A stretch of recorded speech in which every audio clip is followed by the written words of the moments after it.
Hello বন্ধুরা, গভীর সমুদ্রের বুক ছেড়ে এগিয়ে যাচ্ছে লোহার তৈরি এক বিশাল দানব। দূর থেকে দেখলে মনে হবে এটা একটা যেন ভাসমান শহর, কিন্তু না, এটা একটি কার্গো জাহাজ। পৃথিবীর এক প্রান্ত থেকে আরেক প্রান্তে হাজার হাজার টন পণ্য পৌঁছে দেয় এই বিশাল কার্গো জাহাজগুলো। সবচেয়ে বড় কার্গো জাহাজগুলোর দৈর্ঘ্য প্রায় 400 মিটার লম্বা, আর এর ভিতরে থাকে হাজার হাজার কন্টেনার, যার প্রতিটি কন্টেনারে থাকে কোটি টাকার পণ্য। কিন্তু সমুদ্র সবসময় শান্ত থাকে না। কখনো ভয়ঙ্কর ঝড়, কখনো 50 ফুট উঁচু ঢেউ, আর সেই ঢেউগুলোর মাঝে এগিয়ে যেতে হয় সেই জাহাজগুলোকে। একটা ভুল আর পুরো জাহাজটাই হারিয়ে যেতে পারে অন্ধকার সমুদ্রের গভীরে। যদি একটি কার্গো জাহাজ ডুবে যায়, তাহলে কোটি কোটি টাকার পণ্য হারিয়ে যায়। পাশাপাশি এক দেশ থেকে অন্য দেশের পণ্য সরবরাহের সমস্যা দেখা দিতে পারে।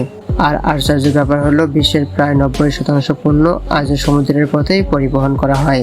মানে আপনার হাতে থাকা ফোন থেকে শুরু করে ঘরের অন্যান্য জিনিস কোনো না কোনো সময় একটা কার্গো জাহাজে ভেসে এসেছে। এরকম ইন্টারেস্টিং ভিডিও পেতে চ্যানেলটি সাবস্ক্রাইব করবেন।